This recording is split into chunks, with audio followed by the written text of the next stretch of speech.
Hey there, everybody. It is Season 5. It is Episode 4. It's called Pump the Brakes, and this is the Mark Mo Show. I'm your host, Mark Maloney, along with my co-host and my producer, Aiden Maloney. And by the way, you can find the Mark Mo Show on all podcast platforms and on YouTube. Like, subscribe, all that kind of good stuff. Aiden, how the hell are you, dude? I am so sleepy. I am very tired. This cold weather that we have in the Midwest, US of A right now is just brutal. Not a very fun time. So, yeah, just very tired. Tired of it, but also like tired, you know? Yeah. Sleepy tired. Yes, I understand where you're coming from. Yeah. Although I feel like mine is for a different reason. You know, when you're mainlining Jack Daniels and the beers are just water at some point, you're like, okay, maybe a break. Maybe right. A little bit of a break. Been cooking for a while. Yeah, I mean, and I've always had a high tolerance anyway, so it's like, yeah, you know, maybe try something different. Yeah. Maybe try something different. But yeah, shout out to Cast and Allie and Chelsea and Nick and Dom. Hanging out with them last night was a great time. Had an awesome time. And new friend Audrey. She's super nice. She's super cool. I was in a thrift shop with my friend Cast yesterday. Actually, we were at this place in Valparaiso called Alley Cats, which is kind of a cool little spot. With a lot of shops in it, independently owned shops and stuff like that kind of a place. And it was just a lot of cool stuff. And there was this cheeky looking moon guy, right? It was a moon, but he kind of looked mischievous with his eyes kind of looking out the side or whatever. And I was like, Mr. Moon. And Cass like, what'd you just say? I says, Mr. Moon. She's like, oh my God. My friend Audrey says the same thing. So when I saw her last night, she's like, you said he was Mr. Moon. I said he is Mr. Moon. She's like, oh, we are going to be friends. I'm like, yes, we are. Mr. Moon. Mr. Moon. That's great. Yeah, so kind of a kooky, crazy day, but it was actually fun.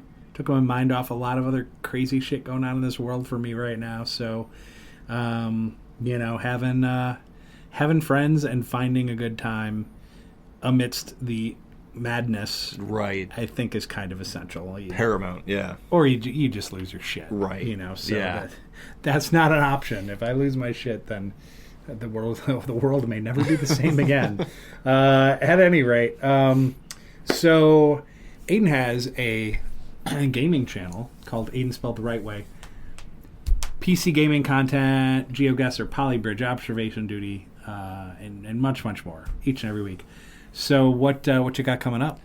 That's a great question. I've missed a couple uploads now due to the aforementioned tiredness, exhaustion, and I'd rather not put out like half-assed content. You know, if I'm not at my best, I'll just absolutely 100%. I'll skip this one. I'll come around when I've got more energy. So starting next week will be the return of course, more Polybridge, where I'm doing the low stress challenge instead of the low budget challenge. So I'm trying to make like the strongest bridges I can.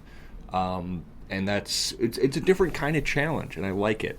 I have to use my brain in a different way. Oh, for sure. Yeah. Instead of optimizing how little it costs, maximizing how much it can hold. No matter what your budget is or whatever, it's like just making sure that bridge is solid. Right. Yep. Yeah. I like it. That'll be returning, and more Polybridge. I'll like return to doing low budget stuff there as well, and then GeoGuessr as well. It's just all gonna be fantastic. Oh yeah, for sure. There's no question. And then you know, if you enjoy his gaming there, we have a collab channel, and it used to be something different, and then we're just sitting around one day, I think it was just after podcasting, and just kind of came up with the idea, hey, why don't we do like a collab, which is kind of our funny improvisational style that we have here on the Mark Mo Show, and just having a good time and making jokes and whatever, but we do it while we're gaming. So a little bit of kind of the best of both shows. Right. And we just kind of bring that together. I think we've had pretty good response so far, and I hope you guys are enjoying it for sure. The new one is called A&M Gaming, and it's a lot of fun. So I hope you guys like it. It's on YouTube, and why don't you now? Typically, we play games where we can chit chat while we're playing. I mean, if there's a game where it's just too intense and we're really in it, it's not as rewarding, I suppose. Right. Yeah. Just watching two guys play a game and not communicating a whole lot. But like we try to find as many games as we can that aren't quite as intense where we can do that. So for example, GeoGuessr we do a lot. Yeah. We do Observation Duty. That tends to be pretty funny from time to time, depending on who or what pops up. Right. But why don't you tell the fine folks our latest gaming adventure? Our newest series we started is called Dream Daddy, a dad dating simulator. It's got the makings to be fantastic. I think so. It really does. Just the goofy voices and just the fact that a father and son are playing a dating sim and voicing all these characters and almost giving them their own silly backstories. Yeah, and the fact that I let my son play the role of the dad and I'm playing the role of the young teenage daughter. So just, kind of let your minds run wild. We're not the greatest at voices, but I think, to be fair, we've got a few in the chamber. We're going to let those go, and we're just going to kind of run with some things. Yeah, it's fantastic. A lot of fun. So that's the series that we're going to be running with for at least until we get through the story, and it'll be very fun. Oh, no doubt. Yeah, there's no question. And once again, if you enjoy our content, like, subscribe, share, all that kind of good stuff. And before we get started, sorry, I have to clear my throat a little bit. Before we get started, I would like to thank the supporters of my After Hours radio show on WVLP. My very last show was last night. It was Friday night. 8 years of radio in Valparaiso. I love music. Anybody that knows me knows that I love music. Listening to new kinds of music, except country. No offense if you love country. I don't. Old country, Johnny Cash, I'm down. Conway Twitty, Alabama. I like all the old stuff that my grandma used to listen to. I can get down with. Then it just got poppy and so many other words. And just the messaging. I just didn't like it. The messaging too. Yeah, I didn't really care for this newer brand of country. Every once in a while you get something decent, but not, in my opinion, not too often. Yeah. And that, and I'm trying to think what else I don't care for very much. Pretty much just mostly I just think I'm usually country. Jazz I'm open to, blues, even some bluegrass, but that's only because it sounds like Irish folk music. So I can, country music, a bluegrass festival, I'll go hang out for that. That sounds fine. They could be cooking. They could definitely be cooking, for sure. But, anybody who knows me knows that I love music. So it was, from that perspective, it was kind of a tough thing to do, but it was time to leave. It was time to go leave WVLP. That was kind of content creation with the tricycle or with the bike with the training wheels. Yeah. And those had long been off. And just kind of like, okay, how can I grow? How can I do more? As being there was just not an option anymore. I couldn't even use the studio at night. Yeah. So, not that I'm going to bag on people's decisions or whatever, but the fact you have a show running on 8 years, you can't even get access to the studio is just absolutely asinine. Yeah. So, at any rate, it was time to go. It was definitely time to go. If certain people don't see the value in community radio, it's like, why am I putting my energy into this thing? So I know that we pulled the Mark Moe show, which was a little bit different for radio than it is here for this podcast. But we knew for that show to grow, we had to do this. Yeah. So that I feel like that was a good move for us. And then the radio, once again, like I said, it was a real bummer, but I feel when the time comes, and that may be later this spring, maybe even into the summer, to do internet radio for it. So once again, not being under the FCC or rules and regulations of a local community radio station, to just be able to go on, do what I want to do, play what I want to play. Right. Don't have to look for radio edits for days on end for different things, and just be able to play my damn music. Right. And so I'm really looking forward to that. So all I have to say regarding that is to keep your eye on the socials. I do have an after hours Facebook page, and then the Maloney Media Instagram page. You can check one of those two for any news or updates. So when I get that thing ready to go again, I will post it there, and hopefully you guys will follow along. And it, who knows, might even just be easier access for you in many respects. So an exciting change. It is an exciting change. It is definitely exciting change, and there was an opportunity back at the community radio station, and I took it and did some sports for a while. Then the sports show became mine.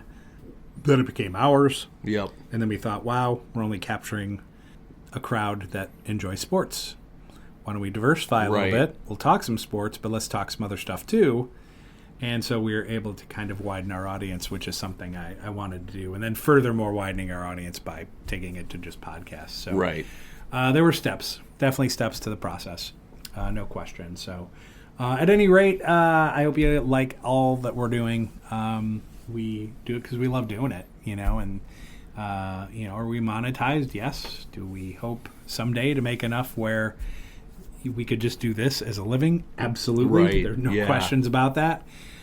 So once again, liking and sharing and all that, all that's important in that whole thing. So, if you guys could do that, that would be amazing. So last week, we had a conversation about toxic masculinity, more so in the sports fan base, right? Because we were kind of living in that space based on an event that happened to me, but based on events that happened in so many sporting events and all that kind of stuff, right? And so naturally, because we were talking about that, the topic of culture and environment and literally like slowing things down came up, right? That was just kind of part of the broader conversation.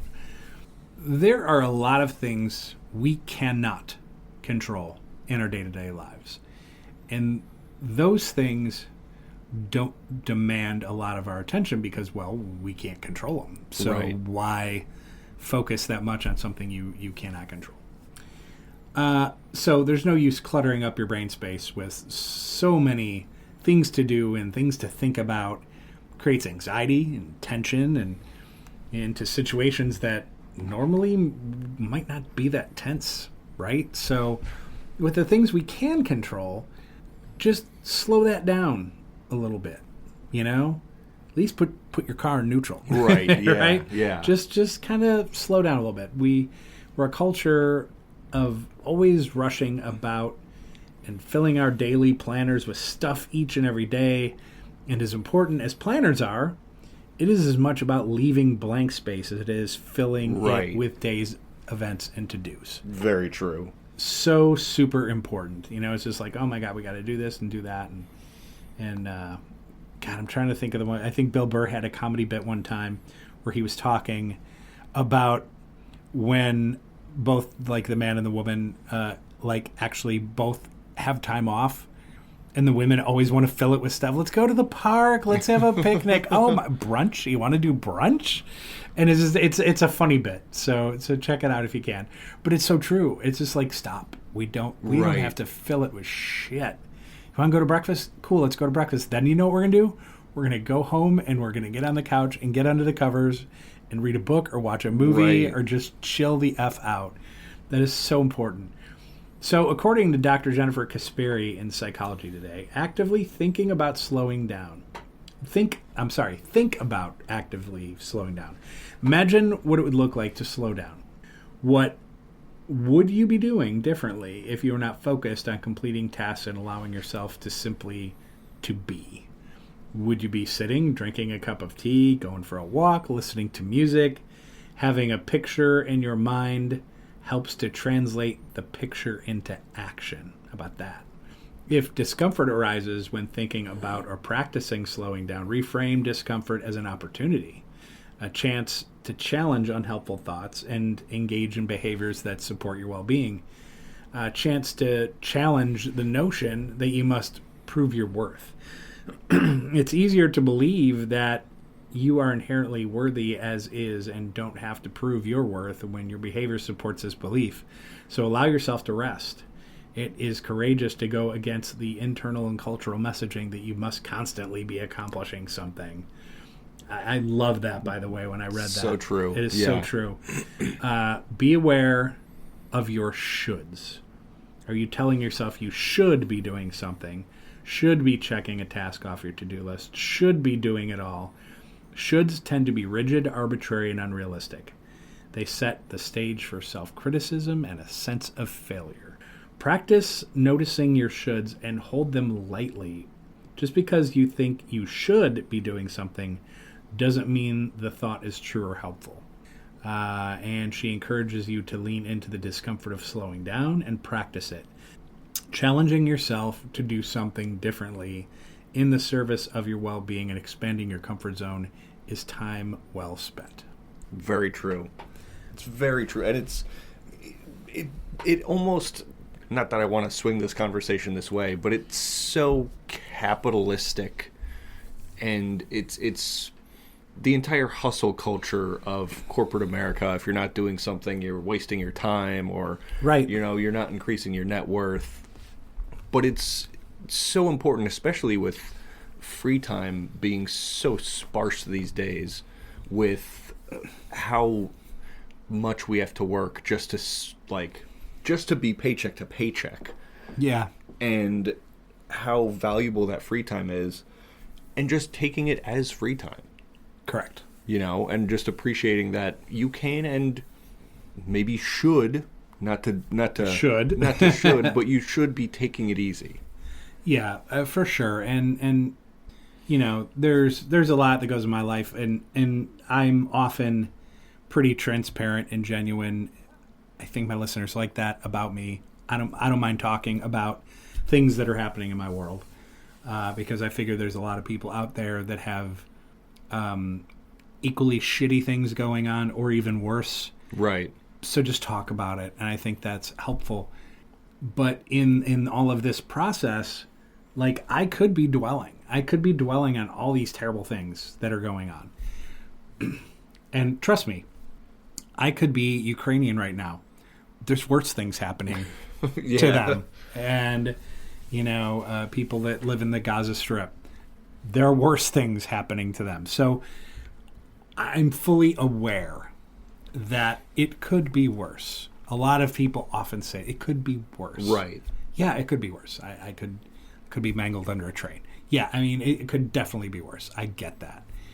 But it's still not great for various reasons. So right. It doesn't invalidate what you're going through.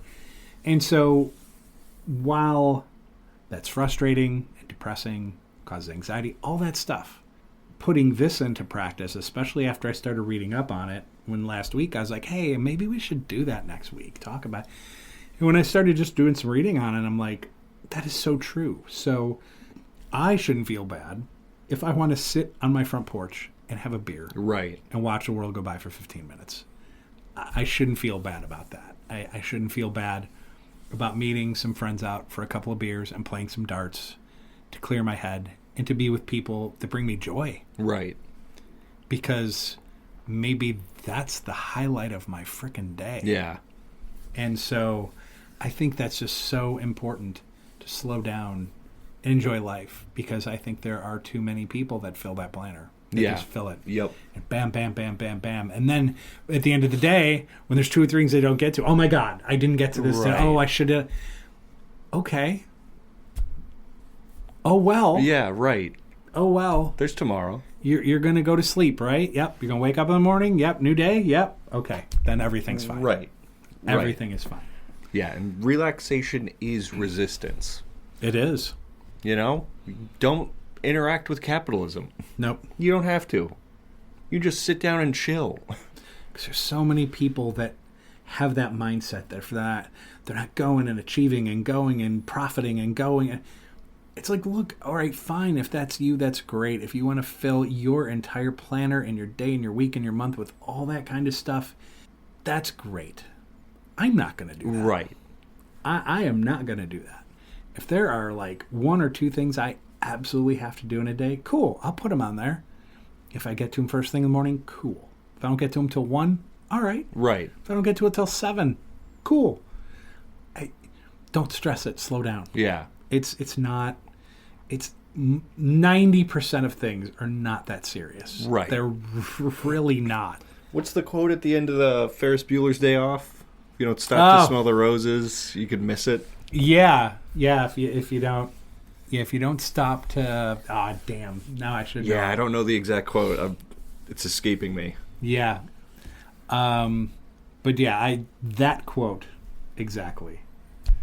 Like if you don't stop and take time to smell the roses or whatever he says, you just might miss it. And I think that's very true. Yeah. You're just gonna miss life, and it's like, I don't mind putting things on my to-do list where I can help someone. Like, I feel rewarding in that, where I can, like, if I'm doing something and it makes somebody else's day better, or I can help someone, absolutely nothing in it for me, I love doing it. Yeah. I absolutely love doing it, and but that's just who I am. I think of me last, everybody else before me. I've always been that way, and as it pertains to this slowing down method, I think that's just part of it. It's like, look, if you're going to put a few things on your list for the day, cool. It doesn't have to all be about me. It doesn't have to be about like, oh, I'm going to be a better person today because I did this or this. No, F that. Right. If I did something today and I made someone smile, I made someone laugh, I was able to help someone, that's a good day. Right. That's a good ass day. And that's exactly the way I look at it. And I wish more Americans looked at it that way. I know there are certain people that have billies in the bank, right, that don't think that way, and they don't give a shit. Well, at some point in their life, that's on them. Yeah, it's not selfish to appreciate your own free time and me time. Mm-hmm. 100%, no doubt about it. But as always, check in on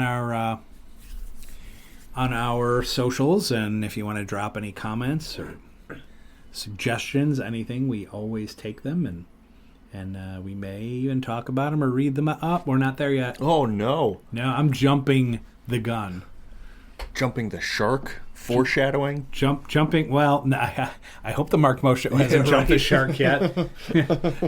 We'll have to just do something else. At any rate, we're going to take a quick break, and we'll be right back with Carpe Diem.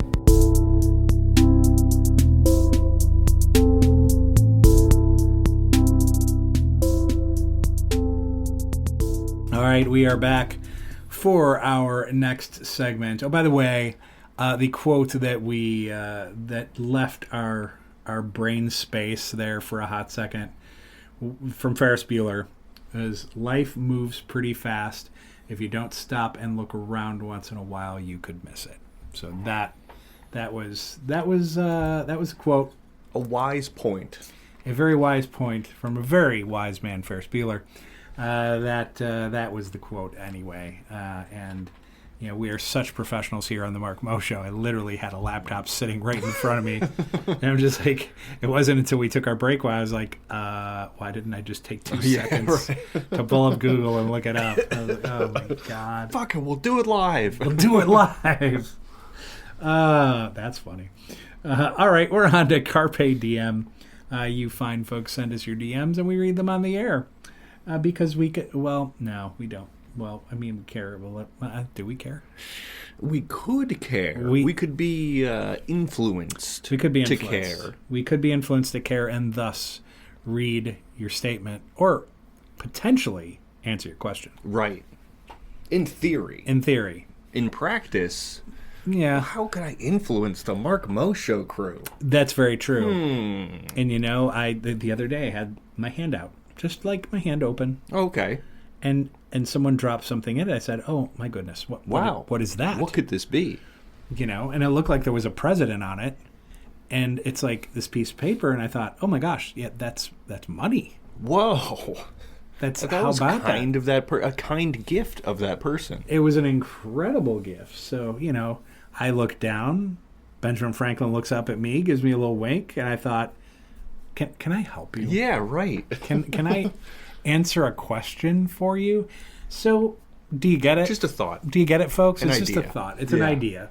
You could just send us your question or comment without any said influence. Sure.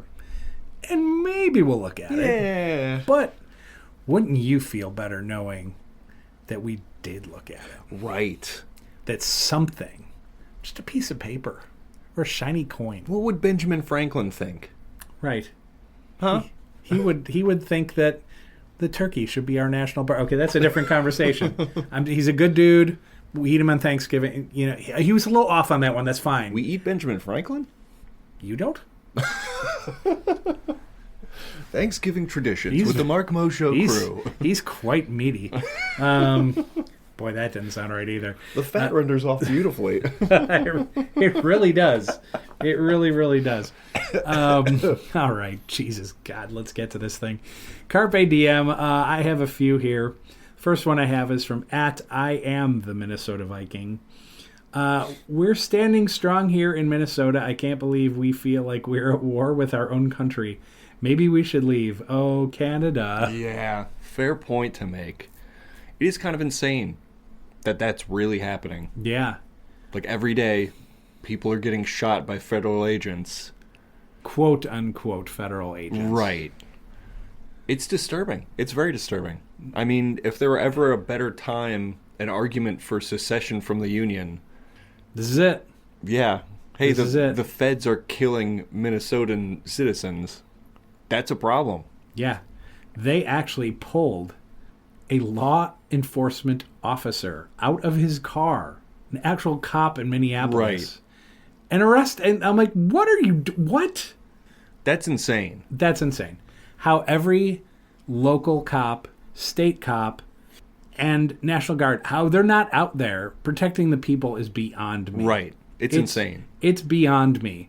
Like, literally, they should stand with the people and be like, bring it. Yeah. Just bring it. I don't get it.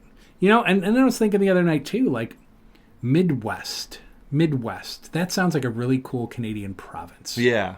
Midwest. The Midwest territories. Right, exactly. The territory of Minnesota and Wisconsin, right. Illinois. Indiana probably wouldn't go. Yeah. Northwest Indiana probably would. I'd like to. I'd like to. Please take us. If not, it'd be like, you should move to Illinois, like now. Yeah. Could you imagine if Canada just owned all the land around Lake Michigan?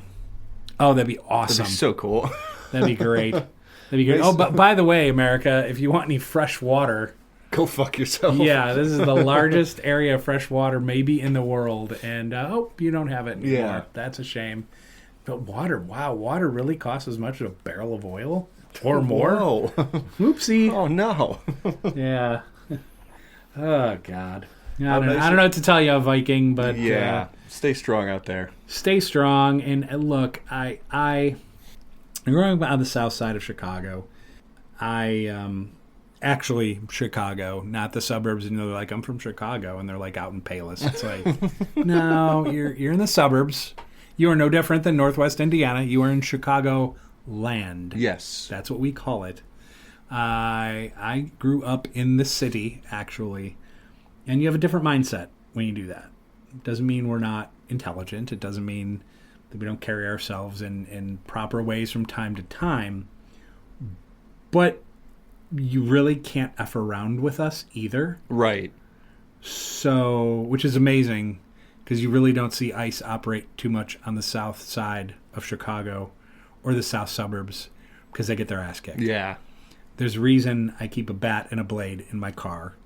Because if somebody screws with me, hey, you might arrest me.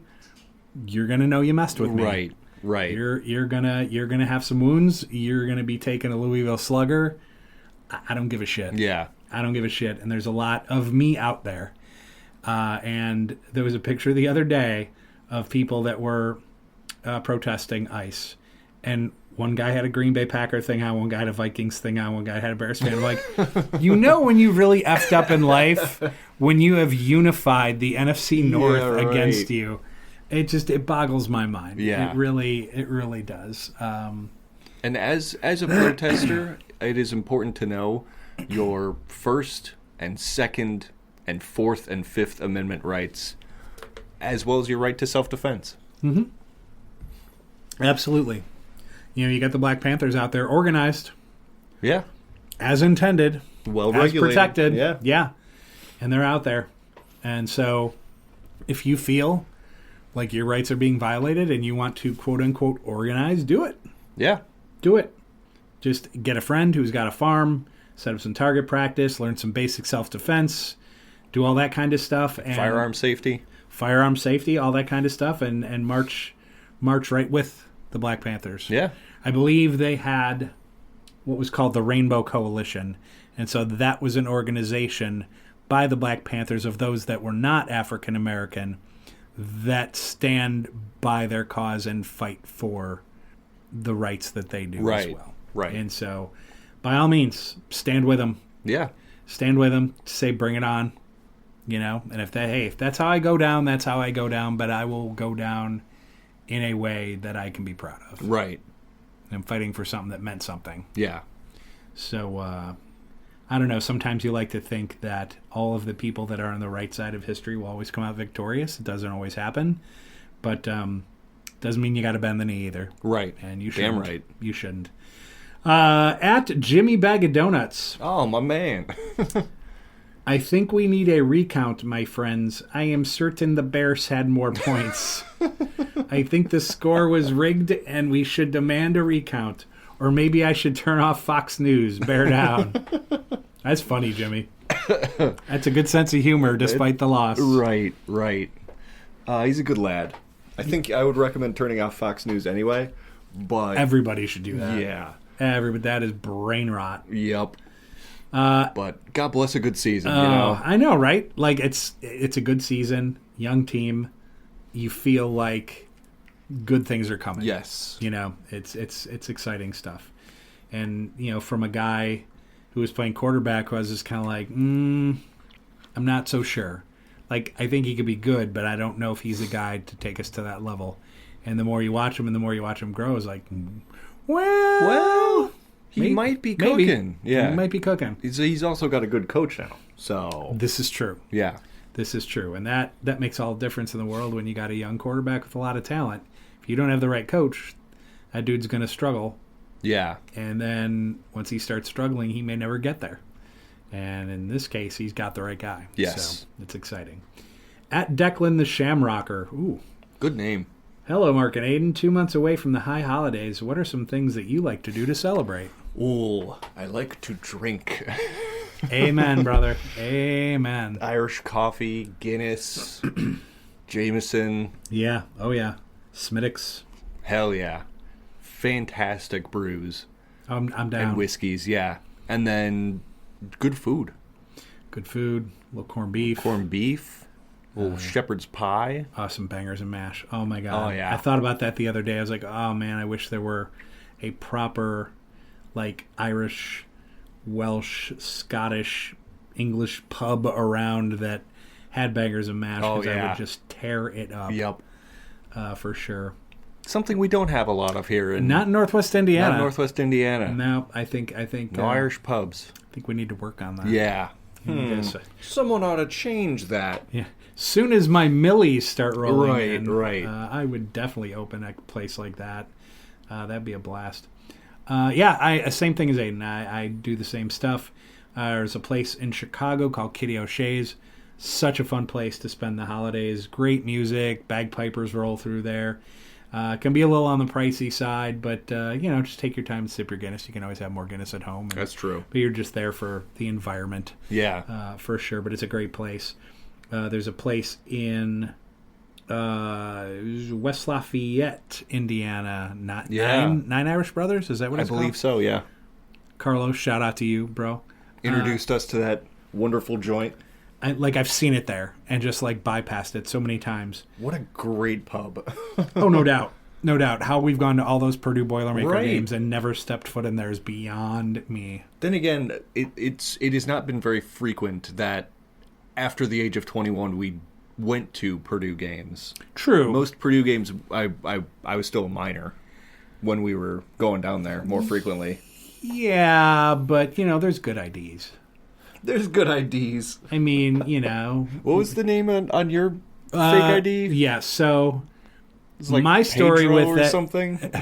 Padraig McQuillan. That's right. So Padraig, if you're out there, thank you for your years of service. Bless your soul. Now, I worked at a gas station over the summer while I was in college, and some guy lost his driver's license.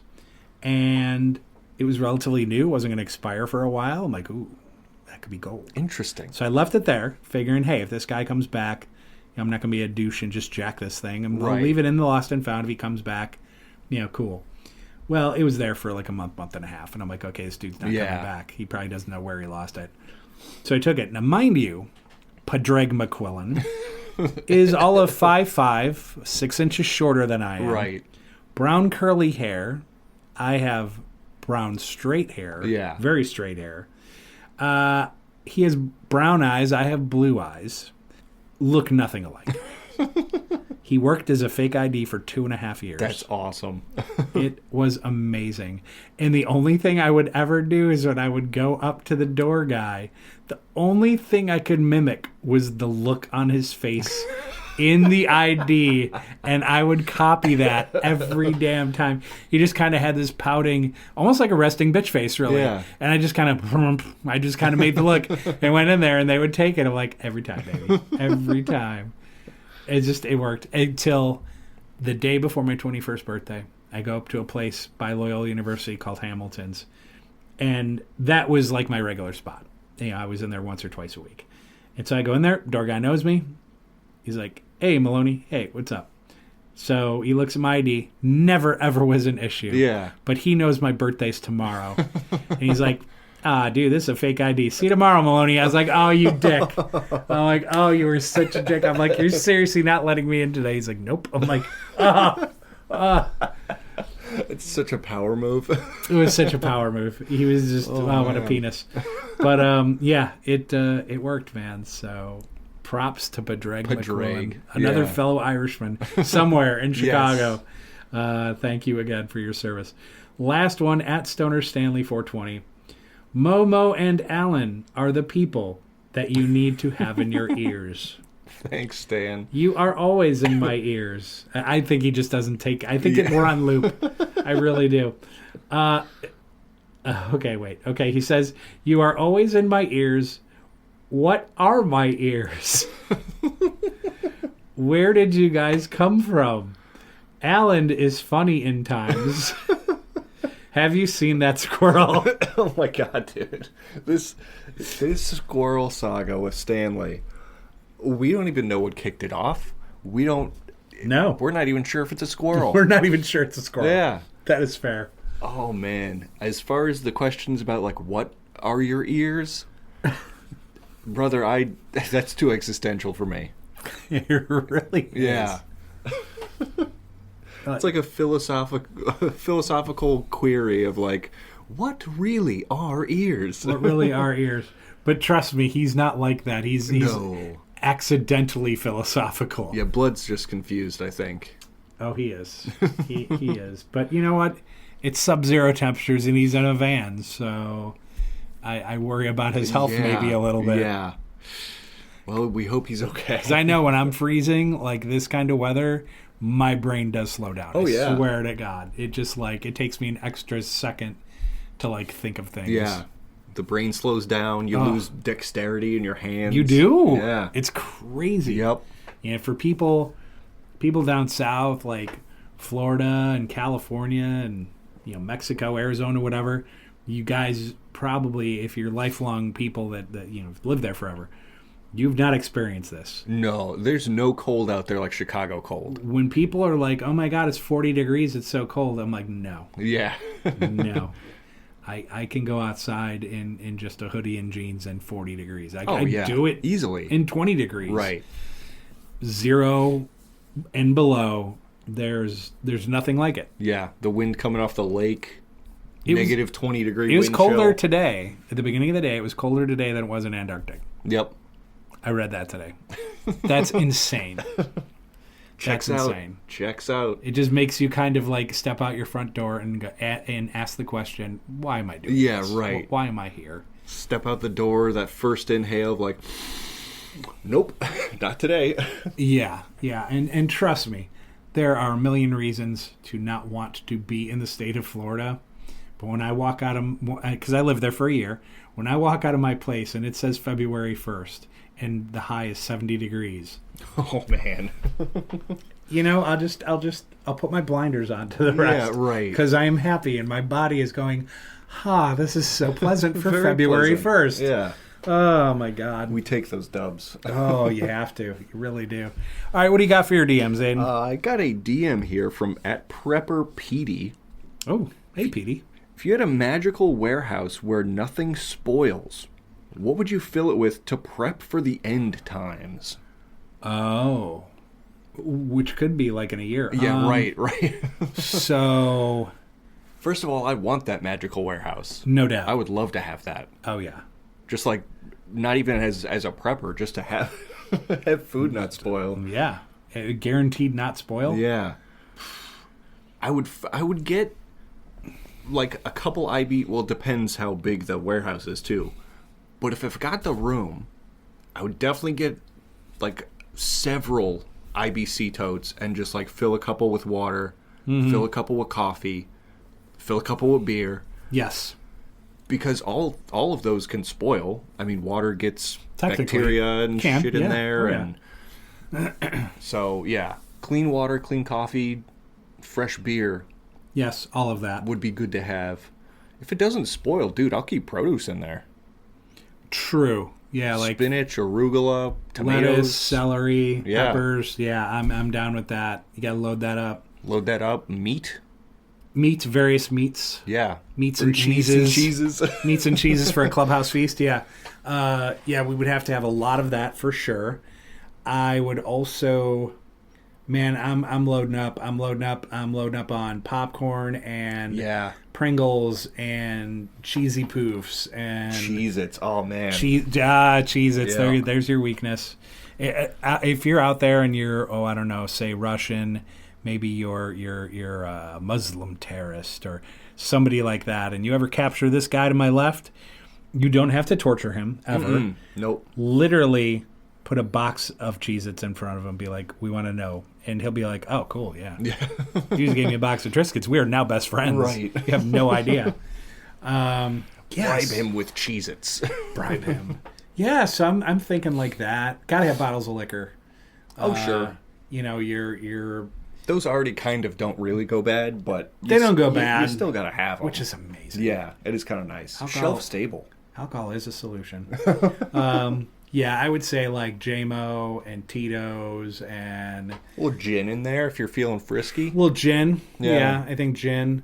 I would have to have a metric ton of Diet Pepsi for sure. Otherwise, my migraines would kill me.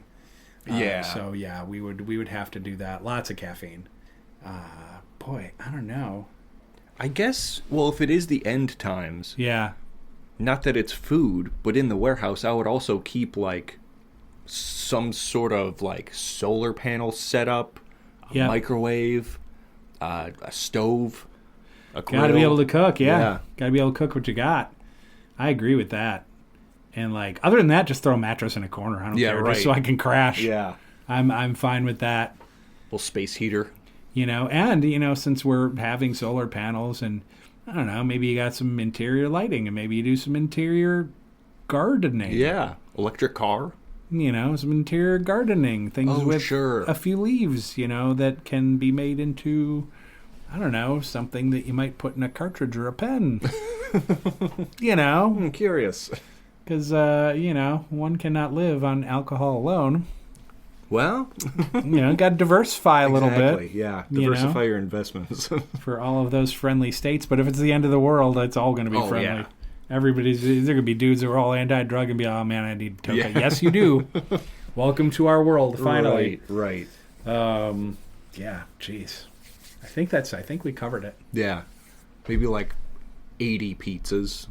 Oh, yeah. Yeah. Yeah, definitely. Got to have some frozen pizzas, some glizzies. Yeah. Couple dogs, brats, burgers, brats. Oh, yeah, all that. If it doesn't spoil, dude, I'll just... No. Oh, you got to have that grill up in there, too, man. Yeah. That's what I'm saying. On wheels, so you can drag it outside, cook your meat, get inside, make sure nobody else sees you. Right. Get away. Get away from my brat. Oh, yeah, and you probably have to have your gat. Oh, yeah. Got to protect your food. Rat-ta-ta. Blocka. It's my bratwurst. Protect the brats at all costs. I got another DM here from one Reginald Schlong. All right, Reggie. If you could add a 0 to any number in your life, where would you put it? To add a 0? Yeah. Well, if I did to my bank account, it would just be 0, 0, 0, 0. Yeah, right. It isn't going to help too much. A bonus 0, yes. A bonus 0, fantastic. Let's see. What would I add a 0 to? My first thought is adding a 0 to the perceived and expected sell value of my house. Oh, my guy. Smart. I think that's big brain. Smart. Yeah. Because I don't know where else it would be best applied. I no longer am a homeowner. I have been, so that would have been a very good one. I would just say my car. A value of the car? Resale value? Yeah. Because I would cash out on that today and walk everywhere. Right. I'd walk everywhere and just become a nomad. Yeah. Yeah, I don't know where else I would put a 0. It's just got to be home value, I think. Smart. Yeah. Yeah, I could do it for lifespan, but, do I really want to live to 700? I don't know. Do you want to live to 70? Right. In this economy? Shit. Last DM I got here from Jumbo Wallace. What's a product or company you'd never support or buy from? I haven't bought anything from a Walmart in years. Fuck Walmart. Fuck Nestle. Especially. Fuck Comcast. I'm down with that one. Yeah. Those are 3 companies I'm kind of anti-Chipotle right now because I heard the CEO donated to ICE. Oh, fuck that. So, and it's too bad because I actually like Chipotle, but other people make burritos, I'll live. Yeah. So I'm a little anti-Chipotle right now. Amazon, I'm kind of the same thing. I see so many people and they just order and they order and they order and they order, and I'm like, it's amazing. And I'm going to go on a rant here, but that's okay. It's my podcast. It's our podcast. So people for years order online. And whatever. You order a mug, it's a mug. Whatever.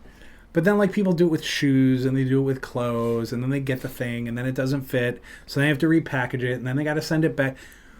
We had a thing called fucking malls, man. Yeah, and you could just get in your car and you could drive up there. It's so inconvenient. So's at grabbing your mail and emptying it and then having to repack it. Right. I'm like, what do you... And now you're talking days in a process where you could have just gotten your car, made a day of it, grab lunch with a friend, whatever, go to the store for whatever you need. Right. And be like, oh, there it is. Oh, it doesn't fit. Guess what? You didn't even have to buy it. Yeah, right. Or you go, oopsie, and then you go back and get the thing that does fit. And you're like, great. And you go home with the thing you wanted in the first place. Right. You don't have to wait 3 days for it to ship. Right. It's just, it doesn't make any sense. And then people are just like, oh, and it's so inexpensive. Okay, so now you're saving maybe $3. Once you count shipping and everything else, maybe you're saving $3-4 from just getting in your car and driving to a store. Right. And not even necessarily a mall. It could just be mom and pop stores too, whatever the case might be. I'm so anti-buying things online. I am incredibly anti-buying things online. If I buy something online, I like you. Yeah, okay? Yeah. Because I do not typically do that. I know I got something for a friend recently. I think it was for Christmas. and it was a blanket, a personalized blanket. It's like 3x5 or however big it was, and it had a picture of her beagles on it. And so, like, that I'm quite sure I'm not going to find a mom and pop for. Right. There are certain things where it makes sense to kind of go online and find what you're going to find and be able to do something like that. You know, otherwise it's just like, look, I'll just go to a local shop and I'll pick it up, or I'll just give you a gift card and you can do whatever you want to do. Right. But every time someone goes to Amazon, like, you're putting money in the pocket of a douchebag. Yeah. You have to think of it that way. So yeah, I mean, that's my rant. It's just like, if you can avoid shopping online, please stop. Right. Stop doing it. Especially Amazon. Like, it's different if you're on, like, Etsy or Redbubble, where people actually make something. Right. That is different. That is a very, very good point. But if it's Amazon, if it's Temu, if it's Alibaba, if it's any of that shit, you're just like, the dude that owns Alibaba is a billionaire. Yeah. I mean, the dude is ridiculously wealthy. Why are you doing that? Right. Why are you doing that? Oh, that's cute. Cool. See what local owner maybe has that or something similar. Right. Just stop it. Yeah. Just stop it. Right, the Michael Jordan. I almost said Michael Jackson. That would have been... Stop. Get some help. Stop. Get some help. I mean, really, people need to do that. Yeah. It's just out of hand. Any others you got there? That was my last one. Boy, I received. What a grand slam on the last one, right? Boy, you put the quarter in me, you get the whole show. Put a quarter in yes, because you played yourself. Because you played yourself. Isn't that the truth? All right, so before we take our next break... we have the other foods and the Frozen Guy review. Other foods.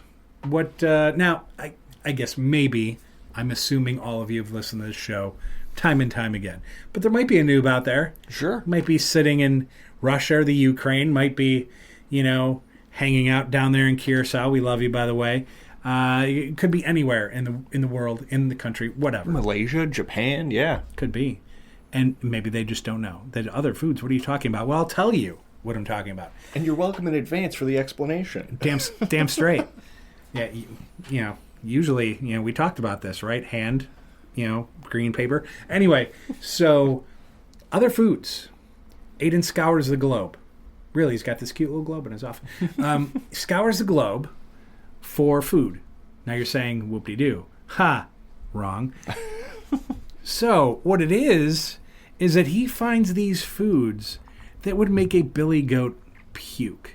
That would make you say, no, I would rather chug bad milk. Yeah. And Aiden finds them, and they're bad. And weird. But mostly bad. Yeah. What do you got for us today? This one's a mix of both weird and bad. Oh, here we go. In my humble opinion. Milt. Milt. It's one letter away from milk. What could it be? Milt is the male reproductive fluid, the sperm, of fish and mollusks. No. Considered a delicacy in many cuisines, particularly in Asia and Europe, or in Japan where it's known as shiraku. Oh. Quote, it has a soft, creamy, and velvety texture, often compared to brains or a mild cheese. Oh, jeez. Fish jizz is similar to brains and mild cheese. That's gross. So the splooge of these fish is prepared in various ways, such as fried, poached, or served with pasta, offering a delicate, slightly sweet and oceanic flavor. No. Oh, man. You can put it in soups and stews. A traditional Sicilian topping for pasta. Little fish jizz. Milt. Scrambled with eggs and cream. No. Fried, often lightly battered, fried, and served with sauces like mayonnaise. Who's out there frying fish jizz?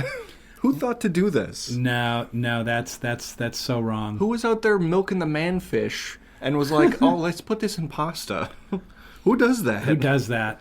And could you imagine, like, showing up at like a fancy Italian restaurant with a fishbowl with like 5 goldfish in it, and you just plop down at the table, and you're just like, no, I'll just a plain bowl of pasta. Oh, no marinara, and nope, just give me the plain bowl. See these fish here? I'm gonna jerk their shit. I'm gonna jerk their shit all over this pasta, and then I'm gonna eat it, and it's gonna be delightful. Trust me, it tastes like brains. Who does that? Same people that order off Amazon. Yeah, exactly.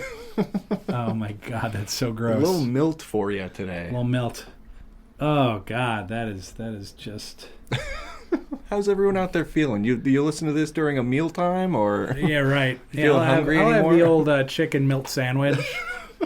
Ugh. So gross. I like my milt poached and fried. Poached and fried, please. Or on a Sicilian pasta dish. All bacon and toast and scrambled eggs. Make sure you put extra milt on it this time. A double milt, actually. Yeah, really. Just get both those hands working on those fish, man. Just jizz all over my eggs. So gross. Holy shit. That is nasty. That is absolutely nasty. Milt. So, on the boy, how to top that? Yeah, right. Frozen guy review. I tried another Devour meal. Devour mac and cheese and bacon. Oh, that and sounds so it's fantastic. it's this little corkscrew pasta stuff, and it's in this multi-cheese sauce, and then chunks of bacon. It's chunks of bacon. It's not like they got the little jar of bacon bits and just sprinkled it in there. It's just like pieces of bacon and this mac and cheese, and it was really good. The sauce was not liquidy. It was actually like a cheese sauce that you would expect in a mac and cheese. Right. And the bacon was good. And once again, we talk about the quality, but we also talk about the quantity. Because even if something is awesome and it's in a tiny little tray, and you pay $3 for the tiny little tray, now you're like, well, shit, to make a meal, now I got to get 2 of them. Right. Now your good meal is now $6. Right. So we kind of try to look at both sides of it here. There was just enough to make it a meal. I was done with it, and I was happy. I think solid. I had like a piece of bread with it, but it was perfectly fine for a meal. And you said price point was about $3-4? Yeah, the price point on that I think was like $3.49. That's not bad. So if you're doing that and your belly's happy, then 3.5 bones for a meal. Hard it's to worth find. it. Yeah. Because I will tell you this: the last time I had, and I won't name the restaurant because I used to write restaurant and bar reviews, and I always said if I had something that wasn't good, or the entire experience wasn't good, or maybe I had a meal that there was an issue with, I wouldn't write about it. I wouldn't call them out. But in this case, I do like this restaurant a lot. Italian beef with a fry and a drink, $18. Golly. $18 fucking dollars for a meal. That's nuts. That's crazy. That is crazy. Because I could go to Pop's Beef and get that for $12. Right. Walk out there for $12, have a beef, a fry, and a drink. I couldn't believe it. That's wild. I could not believe it. So, number one, sadly, we will not be getting beef from there for a certain period of time for sure. Not unless we stumble upon a lot of spending money. Right. Yeah, exactly. That money tree that I planted starts growing. Right. Yeah, but this was really good. I enjoyed it. As you know, it's like if it's in the 9s, that's rare air. Yeah. There's not many in the 9s. I still have to put my Excel sheet together so I can kind of keep these grades together and be able to maybe do like a review sometime. That could be interesting. Yeah. So this one, just shy of the 9s, and trust me, anything in the 8s is great too. Yeah. That's like it's a good meal. 7s are mid. That's like it's fine. Yeah. Nothing to write home about. Anything below 7, there were issues with it. Yeah. One way or the other. But this, I would give it an 8.8. That's pretty solid. An 8.8. Yeah, I got to do it. It was that good. So that's the second one I've tried from Devour. I think the other one that I tried, oh gosh, I can't remember which one it was, but I think that might have been in the 9s. I think that one was. Yeah. I think there's only been 1 or 2 that have ever hit 9. Yeah, there aren't many. Yeah. I think there's 2 in there. And then there's I want to say 2 or 3 that are in the upper 8s. So Not too bad at all. So, once again, if you've had Devour Mac and Cheese with the bacon, definitely hit me up if you liked it. It'd be great. And give me ideas. If, like, I'm doing these reviews and there's maybe a frozen meal you love, send them on over. Yeah. I'll definitely look at it. All right, we're going to take a quick break, and when we come back, our feature segment, You Just Made the List.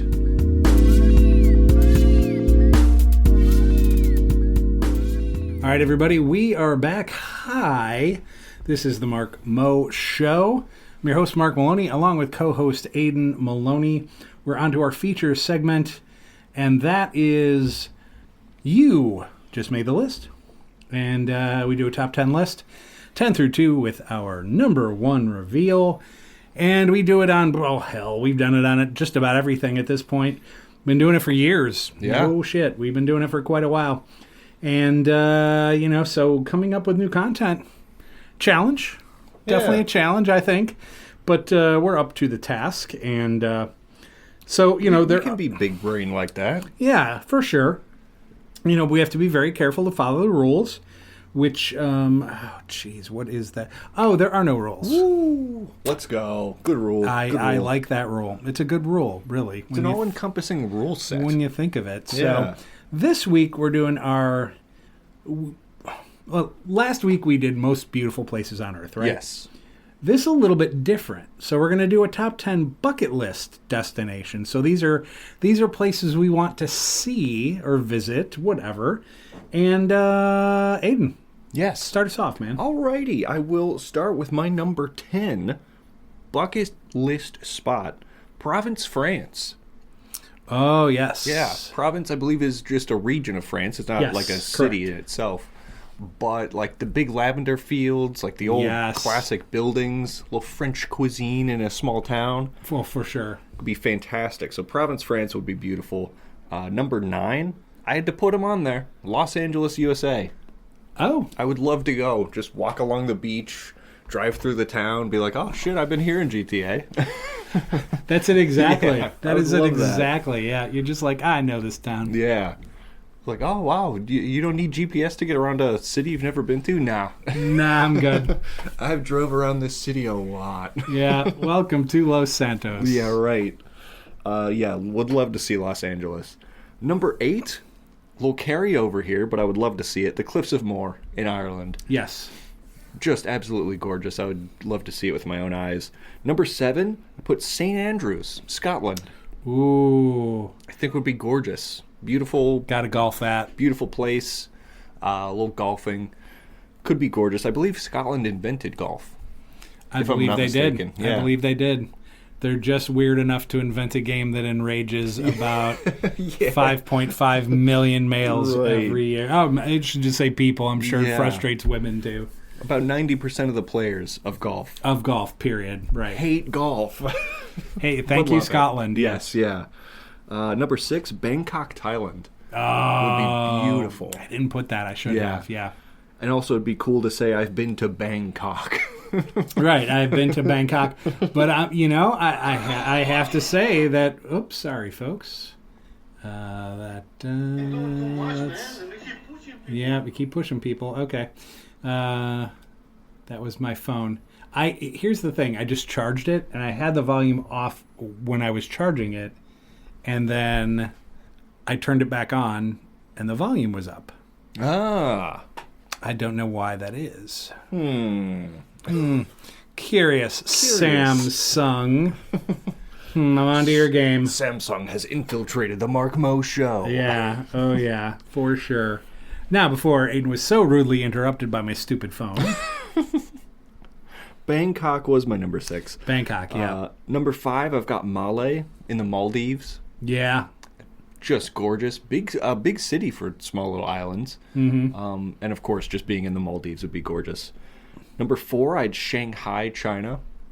Oh, yeah. It's like the gorgeous buildings, and it just looks so damn cool. And all the boats in the bay. Yeah. And, it's very cool looking. Yeah, I would love to go there. Number 3, Reykjavik, Iceland. I think would be beautiful. By the way, why is it that Iceland is green and Greenland is all ice? Yeah, I've always thought that too. I think they should get together and be like, hey, dude, We gotta switch these swap, names, man. Like, this does not make sense. Number 2 on my list is going to Kyoto, Japan. I think would be really, really cool. That's like the cultural epicenter of Japan. Yeah. So that's my. I'll save my number 1. Ooh, okay. All right, I have no honorable mentions. Also, top 10. Number 10, Germany. Now, a lot of these can be considered even like event-centric. Sure. So it would be like Oktoberfest. Yeah. You know, where you're going into the beer halls and doing all that. But, like, I'd want to stay from Oktoberfest to Christmas. Because, like, Germany does Christmas too.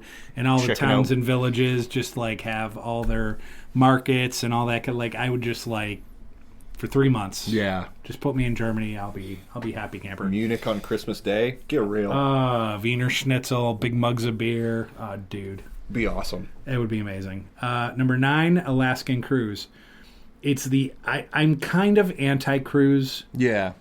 Not Tom Cruise. He's a delightful individual despite his... I'm anti-Ted Cruz. Yeah.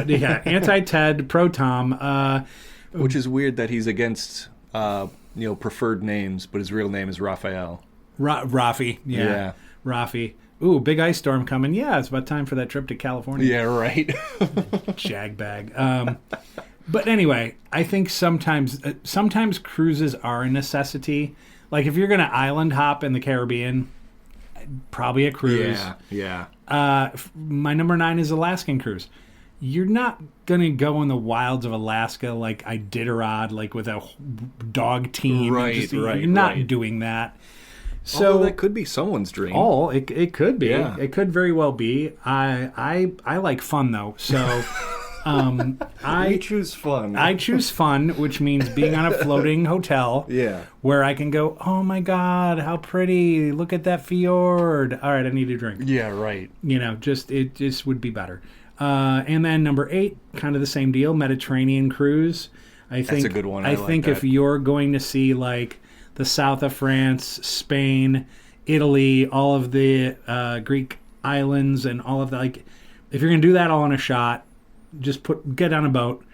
You guys, once again, doing less in your life, right? Let them plan the itinerary and just show up. Yeah. Show up and have a good time. I'm all about that. Number 7, the state of Maine. I've only been... there's 6 states I haven't been to yet. Maine's one of them. And I hear amazing things about Maine. Could get in there with the lobster rolls. Yeah, well, that's the thing. Yeah. I'm not a seafood guy. And then one day, a friend of mine, who's a chef, said, hey, man, you want to try a new thing? Oh, yeah, what do you got? Lobster roll. I'm like, and he's like, no, you'll like it. No, really, you'll like it. I took a bite, and I'm like, it's good. It's good. Yeah. So, I would definitely enjoy... I would definitely enjoy that for sure. There's no question about that. And then like doing it in the fall, I think, because I did New England in the fall. So it was like Connecticut and Rhode Island and Massachusetts, and I did that in the fall. And it's just gorgeous, just beautiful. And just didn't make it up to Maine. Made it to Vermont, but not New Hampshire. So New Hampshire and Maine would have to be kind of that trip. Package deal. Yeah. Yeah, so seeing Maine would be amazing. I've yet to go to Texas, which is amazing, all the states I've been to, and I haven't worked out Texas yet. But going to Dallas, Texas, primarily to do like the JFK stuff and see the school book depository and the grassy knoll and like do all that. He's my favorite president of all time. I've been to the JFK Presidential Library, which if you haven't been, it should be on your list. It's really an amazing place. It's kind of a neat place too. So I want to do that whole Dallas thing, and it's Dallas, so I'm sure there's great barbecue and stuff there, and in Lone Star Beer. So there's good things there. It would be a fine trip, I'm sure. Number 5, Yellowstone National Forest. That's a good one. Yeah, that one we talked a little bit about last week, and so it's just one of the more amazingly beautiful places in this country, and of course, because it is one of those amazingly beautiful places, it kind of figures that it is also probably the end of the United States at some point. because there is a massive, massive, massive volcano underneath. Yeah. And when it blows, it's going to spew ash on like 8 to 10 states. And those states are like our agricultural producing states. And we'd all be roughing it, say. in Pac-Man language, ew, bloop, bloop. Yeah. That would be the game, for sure. Number 4, Tokyo. And so you had Kyoto, I had Tokyo. I think Tokyo just looks like fun. It's futuristic. It's a massive city. It's a massive city. And hey, any city on Christmas where KFC's a delicacy, let's go. I was telling some of my coworkers about the KFC in Japan. KFC for Christmas. Oh, yeah. They were loving it. They're like, dude, that's such a good idea. Why don't we do that? Exactly. You know, and they jack the prices a little bit, and they just like, hey, here's a bucket of chicken. Yeah. Right on. Merry Christmas. That is a Merry Christmas. Number 3, the Cayman Islands. I have a friend that lives on the Cayman Islands. I don't think it requires a passport. Oh, okay. I don't know. I'm not sure. I would have to research that. Yeah. Because I think they're their own country, but I don't know if there is some sort of thing with the U.S. I don't know. Yeah. I have to look that up. But I got a friend that lives out in the Caymans, and that's just like, that's if you ever had FME money and wanted to put it offshore somewhere, just put it in the Cayman Islands, and when you've had enough of this country, just go. Right. Just go, a little beachfront villa, and just forget about everything else. Yep. Then you can really slow the things down. Yeah. And number 2 is San Diego. There you go. That is really the only part of California I haven't been to is San Diego and below, towards Tijuana. And I had a chance to get there one time and stopped, I think 10 miles short of actually technically getting into San Diego. But, so definitely want to check out San Diego. It looks like they have a super cool baseball park. I would love to see that. Oh, yeah. It just looks amazing. And then just food trucks everywhere and tacos and Mexican Street food, which food, I love. yeah. Street food, yeah.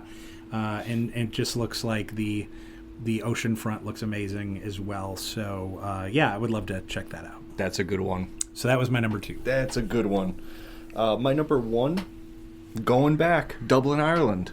Yes. I think would be beautiful and so cool.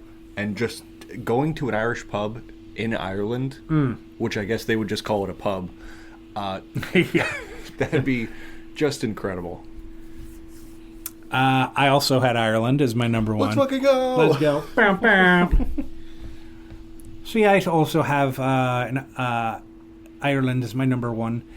Going to a pub, it'd be silly to be like, oh yeah, where's your Irish pub? And they'd be like, oh, everywhere. Right. That's exactly how it would be. We just call it a pub. You just call it a pub, you wanker. You fucking yank. Yeah. Oh, Jesus. So, Jesus. So Ireland is it. I would love to be in a position where I could do... There's bicycle tours. Now, mind you, Ireland's not massive. It's not a huge country. Yeah.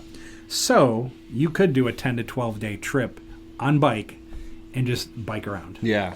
And I would totally dig that and just see castles, see the Cliffs of Moher, our homeland of our people, County Mayo and County Cork primarily. Yeah.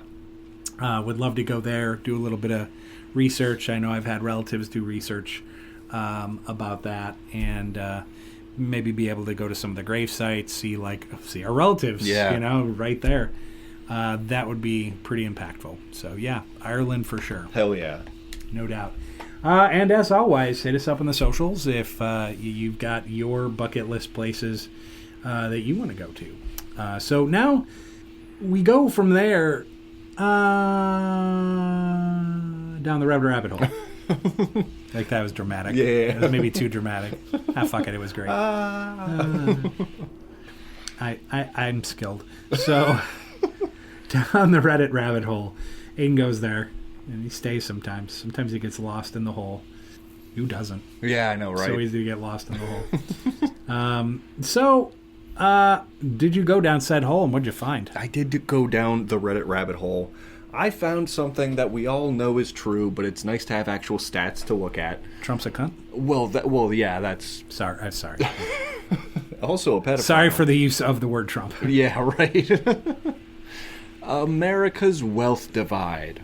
Ooh. Listed as total assets, and these are stats as of 2024.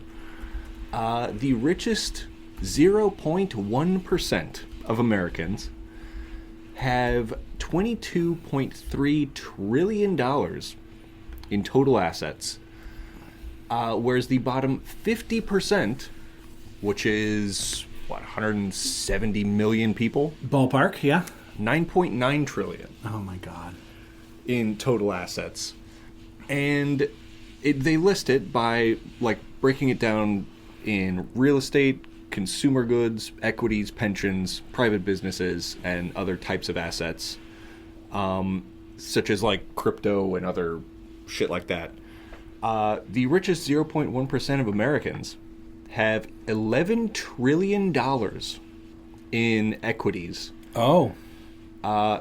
Meaning that the richest 0.1% of Americans in stocks alone have more wealth than the bottom 170 million Americans. Wow. In stocks alone. That's not even counting all of their real estate, all of their businesses, all their other assets. And most Americans, the bottom 50% of Americans, of the 9.9 trillion, about half of that, 4.9, is in real estate. Most Americans' largest asset is their primary residence. Yep.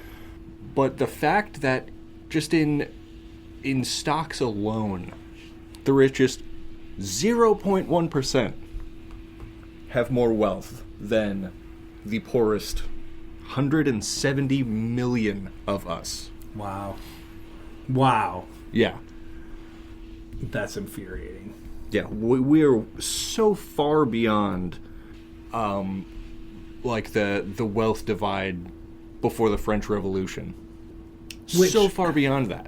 Which is infuriating in the fact that growing up as a child in the 80s, we were told by President Reagan and his administration and other conservatives at the time, the right way to do this is to make sure the big business flourishes and the wealthy get wealthier, and that all that extra wealth was going to trickle down. Yep. That was their plan. No, the real plan was, let us take all this money, and then we're not going to trickle down. We're going to trickle on you. Yeah. While we roll in our bed made of money. That was their plan to begin with. Right. And it's still their plan. So, yeah, that is infuriating. It's absurd. It's not the path to take if you're talking about trickling down. If you're going to do it, the right way to do it, so the government to go, every one of you rich motherfuckers is paying 40%, and all of that money is going to get redistributed to all the people that aren't making anywhere near that amount of money. Right. It's going to go into health programs. It's going to go into food. It's going to go into education. Yeah. It's going to go into all of that. And you're going to suck it up, and you're going to pay for that. Right. And even if they pay 40%, at the end of the day, guess what? They're still fucking rich. Right. They're still billionaires. They're still billionaires. Yeah. Yeah. So, I don't know. That's just me. And here's the thing. I'm not even as far left as this dude sitting next to me, and I said that. So, yeah, I'm probably one of the furthest left-leaning people that I know. Man, if I was a policymaker, all of you billionaires are going to get fucking brutalized. Oh, yeah. Fuck you guys. Yep. Oh, yeah. Yeah, there's... The funny thing was, one day I was sitting around, and I said to myself, what amount of money, just an amount, would be enough where I would not have to work anymore, where I could get up every day, go for a walk, go to the gym, have a cup of coffee with a friend, right, hang out with my friends at the bar that night, and just do that, rinse, repeat, and just live my life. What amount of money? And so I figured it out. I was like, you know what? If I had 3 million... With an M.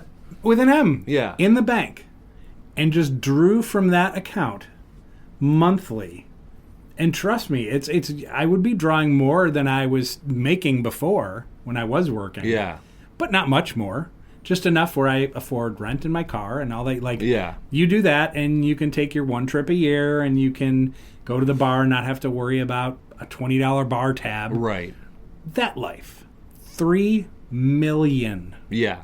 That's all I need. And you got dudes with billions. Yeah, worth 10,000 times that. Yeah. 10,000 times that. They couldn't spend that in 10 lifetimes. What the fuck is there even to buy? What is there to buy? I want to buy Greenland. That's about it. Right. That's why there was that funny joke, because the LA Dodgers are like the capitalistic shitty billionaires of Major League Baseball. Right. And there was a funny meme the other day. There was like, sorry, what was it? Sorry, NATO and the United States. The Los Angeles Dodgers have outbid you for Greenland. Yeah. And I'm like, you know what's sick and twisted? The Dodgers could probably buy Greenland if they want to do. That's effed up. Right. It's a fucked up world. Yes. It is a fucked up world. And, I don't know all the things that will fix it, but forcing billionaires to pay their share is what's got to happen. Yes. Oh, and that little piece of legislation, Glass-Steagall or whatever the hell it is, that says corporations are people too. Fuck you. Yeah. No. No, they're not. And get all that money out of politics. Oh, all yeah. of it. All of it. Literally every politician should have a budget. Yep. That's your budget. You guys have an equal budget. That's all you can spend. Yeah. God, what a different world it would be. And ban mass media. Would be nice. Oh, yeah. Fuck them. So anyway, we just solved a lot of shit. You're welcome, America. See what happens when people start cooking? That's right, man. That's right. There are times, too, where people look at me and they're just like, let them cook. Yeah. So I'm done cooking, though. You're welcome. Before we get to our break, while you were sleeping, Aiden looks at pop culture, looks at YouTubing, movies, shows, books, so many different things. And says, hey, guys, you missed something while you were sleeping. And after I wipe the sleep out of my eyes, I go, oh, my God. Wow. Thank you so much for sharing. So what did we miss while we were sleeping, Aiden? 'Tis my duty. I never sleep. To please that booty. No, While you were sleeping, you missed another YouTuber, dang it. Oh, did we? Okay. A man by the name of Coffeezilla. Coffeezilla. Coffeezilla. An independent journalist of sorts who mainly focuses on exposing scams and greedy markets and shit like that. Oh, okay. Really, in-depth, well-studied, and just fantastically presented videos. And just, providing evidence, and it's... There's not enough positive adjectives to correctly describe this dude's style and intelligence in his field. Some of his more recent videos include exposing a $10 billion debt industry, exposing the gambling epidemic, a video where he got a celebrity scammer to confess to what they'd done. He made a whole video on a bank that wouldn't let people withdraw their money, exposing that. Wow. Argentina's meme coin disaster is worse than you think. He did a video on that. The dark side of Counter-Strike and video game gambling. A video where he got bribed by casinos but then exposed them instead. Very, very excellent content. And it's just, I don't know, it's perfectly in line with what we constantly talk about of just greed and late stage capitalism just being foul. Yep. And then this dude does all the research and talks to the right people and puts together these excellent videos. Wow, that is amazing. Coffeezilla. Yes. He is on YouTube, so check him out. Yeah, and he has a second channel called YJMtL. Oh. Where it's kind of less scripted, more just yapping. And he's done a lot of excellent videos covering the Epstein files, going through them, kind of presenting what's been released so far and everything like that. So I can recommend that one as well. That's awesome. Excellent. All right. Well, thank you for that, Aiden. And we're going to take our last break and finish up with another beer review and the world of weird news coming up.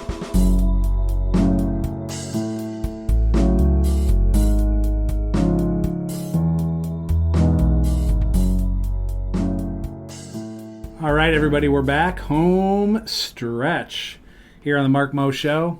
It's Mark Maloney along with Aiden Maloney. And, we do our beer review right about now. The official beer review. The official beer review. Absolutely. We try a bunch of beers that, typically you may not find everywhere.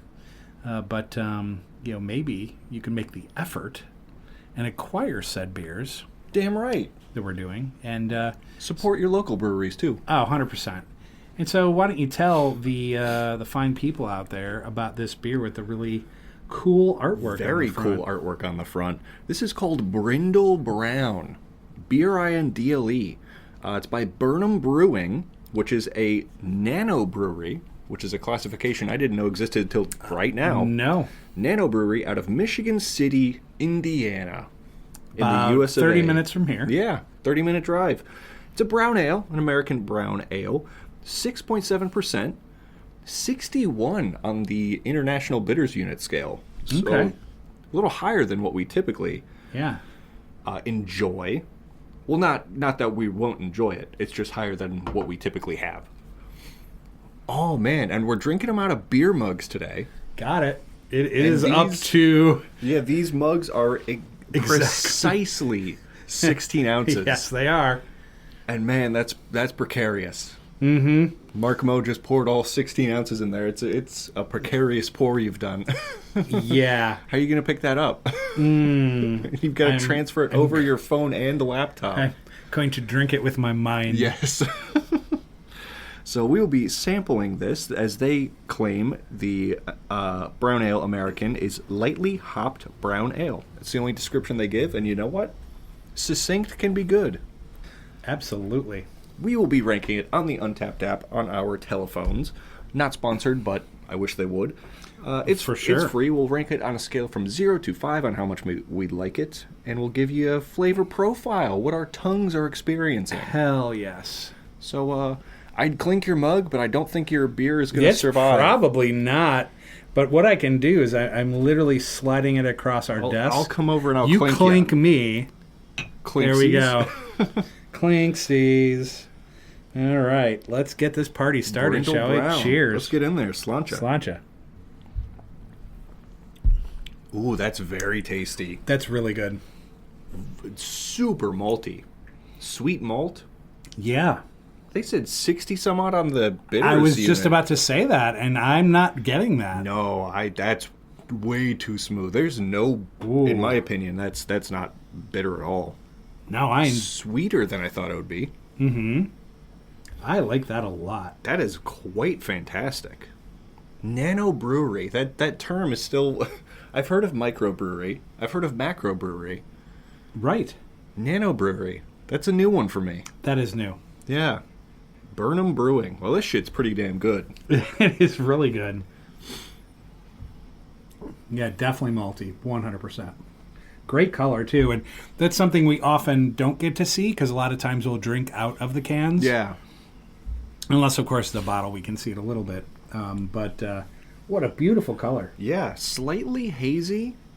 Can't really see through it very well, but yeah, gorgeous. Rich brown color. Yeah. Amber brown kind of vibes going on. Ooh, that is good. That is so smooth. I also, on the can, it says comforting the disturbed. I love that. That's amazing. Comforting the disturbed, and if you turn the can, it says disturbing the comfortable. Well, that's fantastic. The best of both worlds right there. That really is the best of both worlds. Man, this is great. My brain's making the connection because of how sweet it is to almost being dessert beer-esque. But Close. It's not a dessert beer. No, I could just like sit there on my front porch or watching a game or whatever and have a can. Yeah, For absolutely. sure. Remarkably smooth. Wow. Yeah, if anyone out there, if you're a fan of malty beers, this is perfect for you. Yeah, this is good. I think this is either the first or second brown ale we've tried on the show. We've had amber ales. Yes, we have. Blonde ales. But yeah, this is either the first or second brown ale we've had. And it's pretty fantastic. I like it. What to rank it on a scale to 5, though? Like all the flavor profiles, malty, smooth, sweet, like I would do all those three, but it's not overly sweet.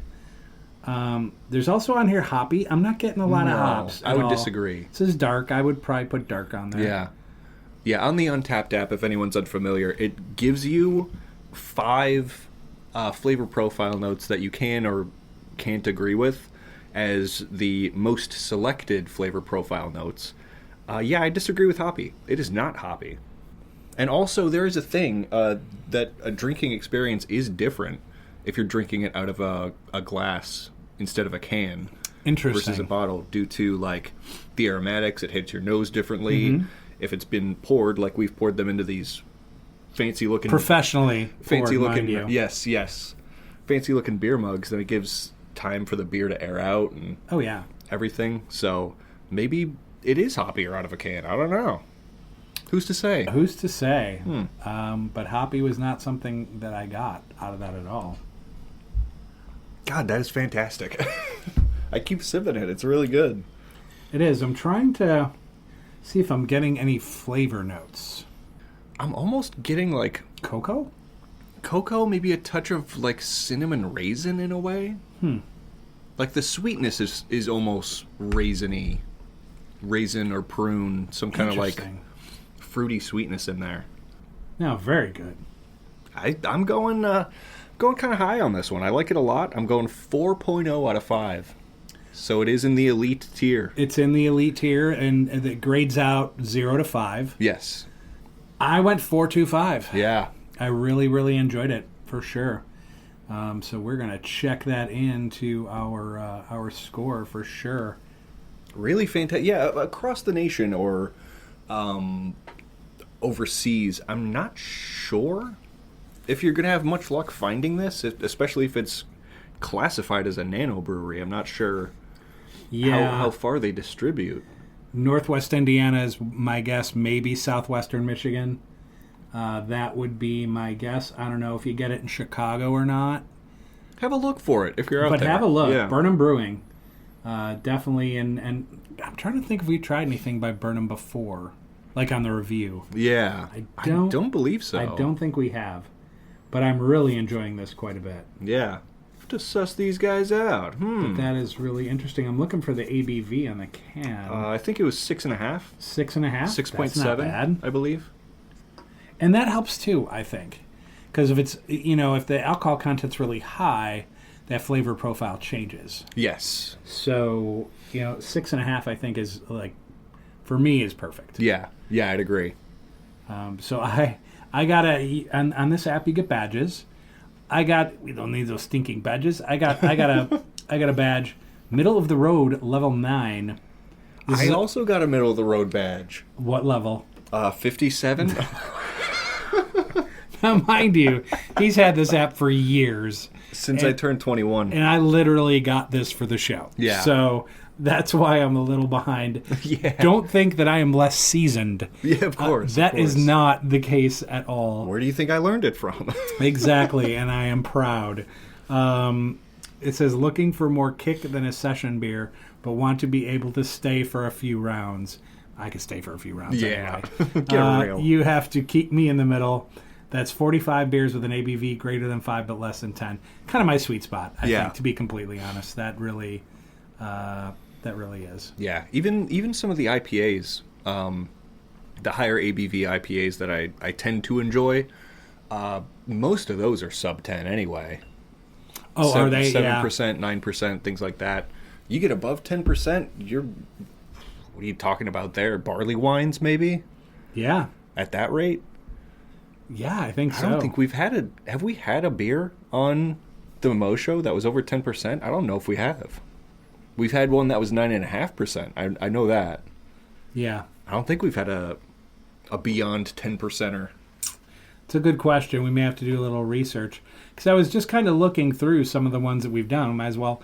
So the Brindle I gave a 4.25. Then we did the Tropical Squall last week. Which is tasty too. Dogfish Head. Yeah, I gave that a 4. So we definitely liked that. You gave it 3.5. Then the week before we tried we tried 2 beers that week. Yes. We tried Pastry Arky Airplane Cookie, which on the surface, you're just like, oh my God, I love airplane cookies. This is going to be amazing. And then that's not what we got. No. At all. I believe I don't know if we tried them on the show, but I know we have tried other Pastry brews before. They're made by Dewclaw, and I remember them being fantastic. Yep. But this one did not hit. No, it really didn't. It didn't hit. And so that I gave like a 2.5. Yeah. Actually, you and I both gave it a 2.5. Yep. That's what we did. Sweet Baby Fluffernutter. That was the one we tried alongside the airplane cookie. Yeah, that is correct. And you gave it 2.75. Yeah. Both of them were just not as advertised. Nope. I think we both liked the Hazacus Maximus by Languinitas Brewing Company. I gave it 3.5. You gave it 3.75. Yeah. Solid. Yep. And like I said, I'm not an IPA guy. But as long as that bitterness is cut a little bit, I do like them. Yeah, as long as it doesn't linger on the tongue, you say. Correct, yeah. Which is weird coming from a guy that, can mainline Malort. But even that being said, true. even that being said, to be fair, I mean, yes, it's like if you ever took the little pine tree thing that hangs in your car and just like decided to put it in your mouth, that's a shot of Malort. Yeah, chew on it a little bit. Right, yeah. That's kind of what that is. So, but that even being aside, like how I handle my alcohol is different than how I handle my beer. Alcohol, it's like you're doing a shot. You're just like, yep. Like liquors, yeah. Right. Well, it's different. It's like, look, if I've got a bourbon and it's 2 fingers and I got rocks and I got a cigar, I am drinking that for the enjoyment of the alcohol. Right. But if you're doing a shot of Fireball, you're doing a shot of Malort, you're just trying to get drunk. Yeah, at that rate. Let's be honest. Yep. You're just trying to get drunk.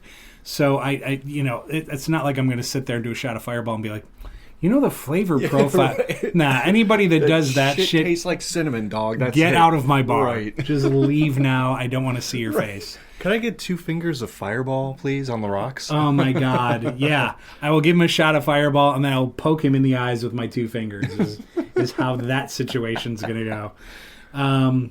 No, but, I mean, when it comes to beers like this, it's different for me. Because it's like, sure, other people that just get case of beers, they would just want to get slammed. I'm sure. But when you're trying beers like we are, it's more than that. We're trying to get the flavor and just general enjoyment of the beer. Right. And this is a very good one. Probably, I don't know, we'd have to look back maybe in history, like of all the ones that we've graded so far. But I would hazard a guess this is in our top 5 to 10%. Oh, for sure, yeah. I think, it's only been a handful of beers on the beer review. In the 4s. Where both of us have been in the 4s, yeah. Right, correct. I would agree. And trust me when I say, like, the flavors or types of beers, I guess to be more accurate, that he and I like are different. He loves the IPAs. I'm not a huge fan. I am a bigger fan of said ales. Yeah. We're both fans of stouts. Both fans of Belgians. Belgians, for sure. I do like a lager. And so, it differs a little bit, but I think that's what makes these reviews fun. Yeah. Because, there might be a beer that's typically not in my range or not typically what I would drink that I try, and I go, oh, my God. Because of our reviews, I normally would never have tried that. Sure, yeah. And now I'm super glad I did. Yeah. So that's why these are fun, and I hope you guys get something out of them. And if we say that, and you'll be like, oh, my God, I saw that in the liquor store the other day, go grab it.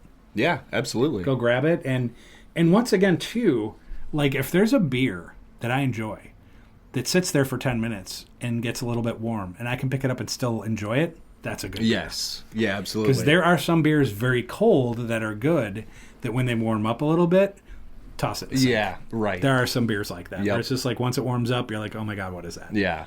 So it's interesting how that works sometimes, for sure. It is. Yeah. But anyway, get out and get some of that Brindle Brown Ale.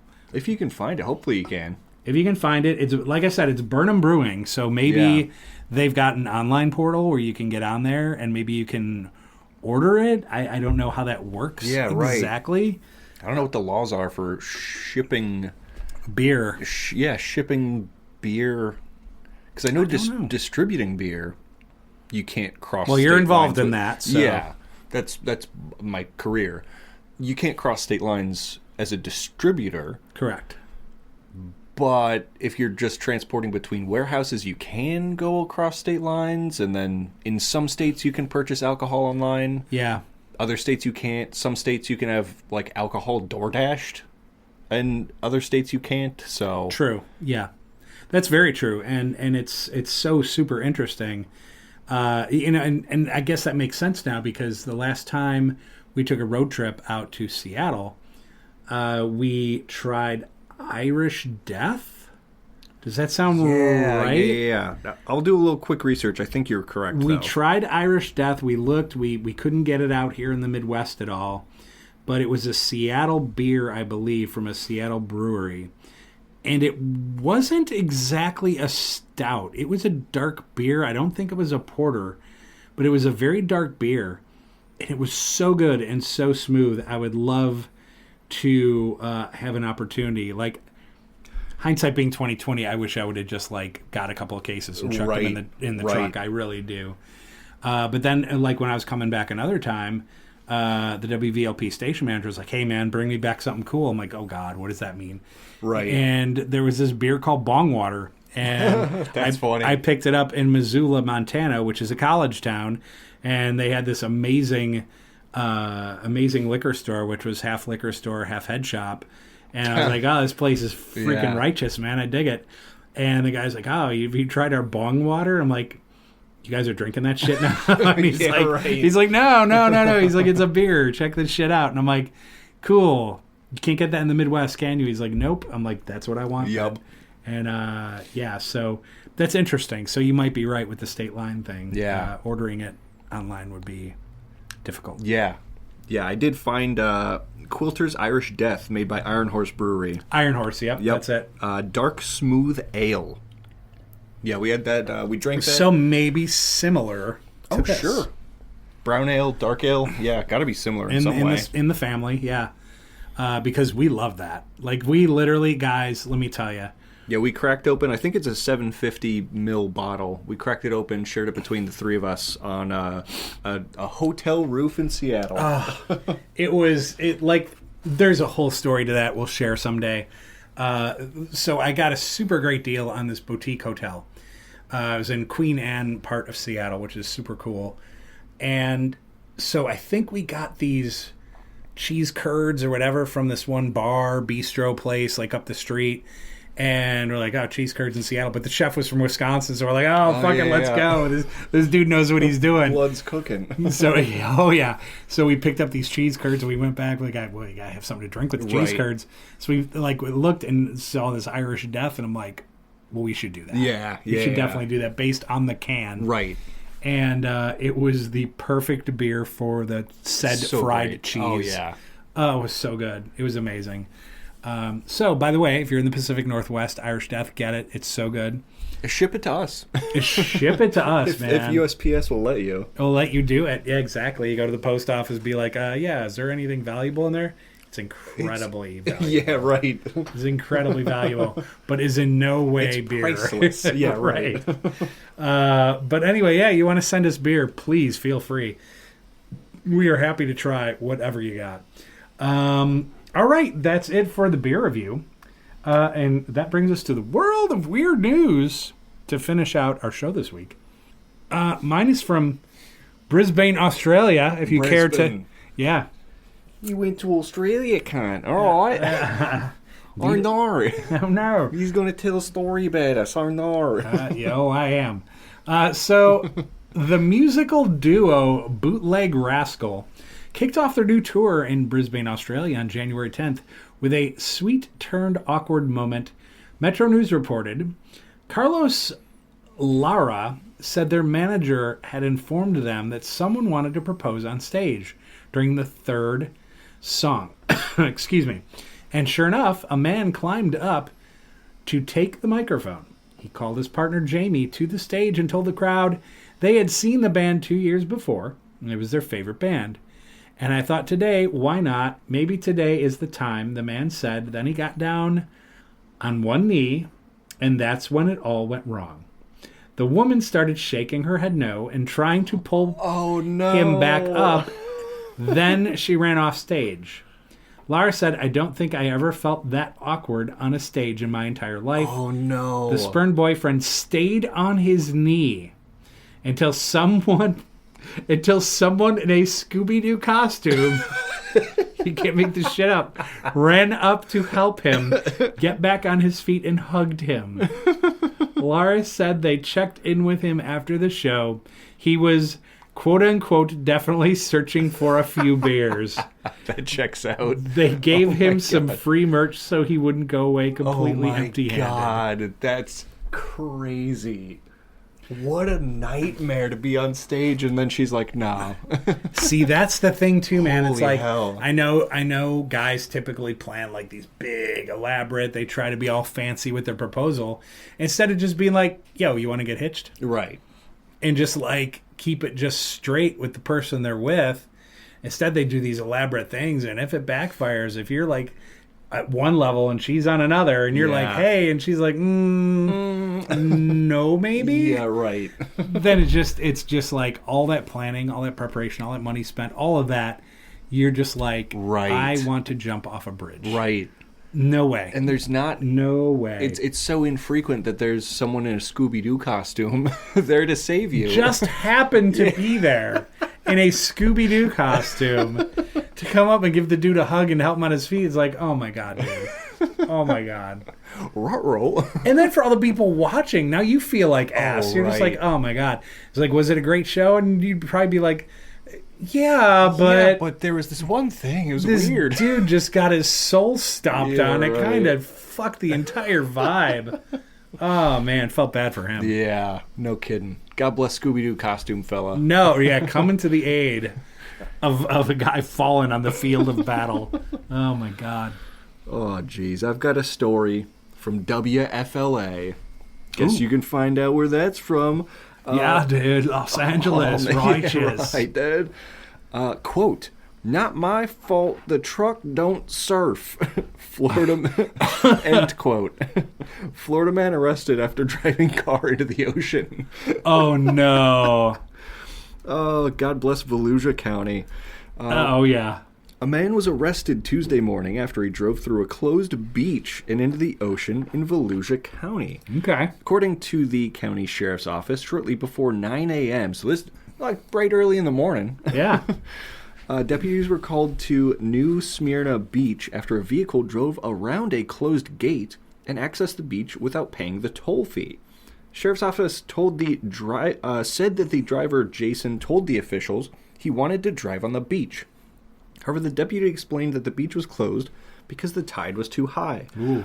Video shows Jason driving his white pickup truck into the ocean. Oh, no. During his arrest, he can be heard telling deputies he just wanted to surf, and it's not his fault that the truck don't surf. Are you kidding me? You gotta see the video. He's just straight up driving his truck into the damn ocean. Does he really? There's a still image of it. He's in the ocean. He's definitely in the ocean. Oh, man. Wow, yeah. He was my guy. taken to jail with a $200 bond. His vehicle was towed out of the ocean, which I'm guessing... Towed out of the ocean. Towed out of the ocean, yeah. It's pretty effed.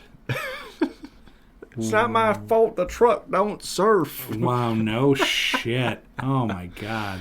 Oh, man.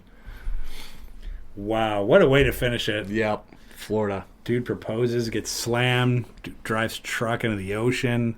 No Scooby-Doo outfit on that. No Scooby-Doo. Yeah. That would have been amazing, actually. Scooby-Doo comes up, he's like... The guy drives truck into the ocean, and Scooby-Doo pulls him out of the truck. I mean, I would have been like, who is this Scooby-Doo? Where can we get him on the show? Yeah, no doubt. Yeah. We need him in Minnesota stat. Right. Oh my gosh. But yeah, that concludes our show for this week. I hope everybody enjoyed it. You can catch this, of course, on all podcast platforms and YouTube. Make sure you like and share and subscribe and all that good stuff. Would greatly help us out. And make sure you check out Aiden Spelled the Right Way. That is Aiden's gaming platform, where he plays a lot of really cool games. So definitely check that out. And then our collab channel, which is A&M Gaming. And it's just kind of a mishmash of what this is and what his gaming platform is. We play some games and we chit chat with you and we have a good time. And yeah, so definitely check that out. That's, of course, the gaming channels are on YouTube. So make sure you check those out. Hell yeah. Yeah, so that's it for this week. Check us out next week. I'm going to be doing an interview coming up soon. We'll probably post it in, 3 to 5 days, something like that. We'll let you know on that end of things. But it's with a friend who has a business in town, and her business is struggling, and like so many other small businesses. And there's a friend of hers that's holding a fundraiser on her behalf, and she's really great people. So we're going to share that fundraising information, the event. I'll definitely be going to it because I heard there's beer there. Oh, wow. So, we're going to help her, but don't mind if we do. Don't mind if we do, exactly. So we're going to talk about that, but we're also going to talk about her business and things like that. And she's someone that has been on the radio before, so I think she's going to be a really fun interview. I think it's going to be really good stuff. And we have a few other people lined up. There's a guy named Jacob. He is a local rapper. And don't think like this guy's a clown. He's not clowning. Like, this dude's got game. And so we're happy to talk to him. And hey, no copyright claim because it's all his original shit. So true. YouTube, you can suck on these nuts. You ain't going to do that. Yeah, that's going to be fun. It's going to be baller. It's going to be good times. So anyway, peace out. We'll catch you guys next week. Aiden, anything to close with? Nah, take her easy. All right, cool. Bye.